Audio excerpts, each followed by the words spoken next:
Assalamualaikum warahmatullahi wabarakatuh. Perkenalkan, nama saya Sinta Sari Dewi dengan NPM 1935165105543. Saya akan mempresentasikan tentang identitas. Sebelumnya saya akan menjelaskan terlebih dahulu apa itu identitas diri. Identitas diri diartikan sebagai suatu persatuan yang terbentuk dari asas-asas atau cara hidup, pandangan-pandangan yang menentukan cara hidup selanjutnya. Orang yang sedang mencari identitas adalah orang yang ingin menentukan siapakah atau apakah yang diinginkan pada masa mendatang. Bila mereka telah memperoleh identitas, maka ia akan menyadari ciri-ciri khas kepribadiannya, seperti kesukaannya apa, ketidaksukaannya apa, aspirasi, tujuan untuk masa depan yang diantisipasi, perasaan bahwa ia dapat dan harus mengatur orientasi hidupnya. Konsep diri. Konsep diri merupakan potret dari diri secara mental, yakni bagaimana orang menyikapi dirinya.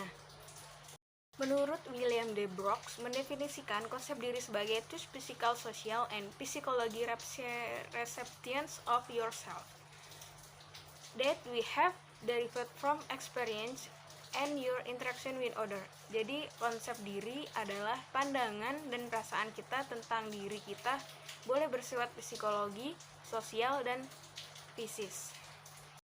3.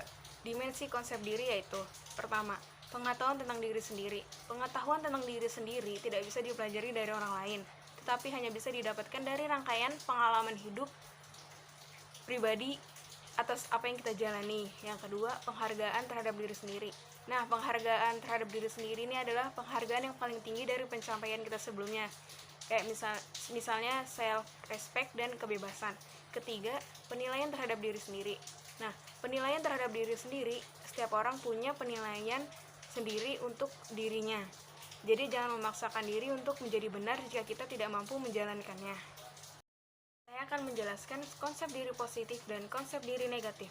Konsep diri positif adalah keadaan di mana individu itu sendiri dapat mengenali dan menerima keadaan dirinya dengan baik. Contohnya yaitu menjadi diri sendiri atau self-love. Sedangkan konsep diri negatif terjadi pada individu yang tidak tahu bagaimana tentang dirinya, jika tidak melihat dirinya secara utuh. Contohnya seperti hanya melihat kelemahannya saja pada dirinya, kayak misalnya dengan berkata-kata saya bodoh, saya tidak bisa melakukan ini, seperti itu contohnya. Identitas budaya. Identitas budaya merupakan ciri yang muncul karena seseorang itu merupakan anggota dari kelompok etnik tertentu.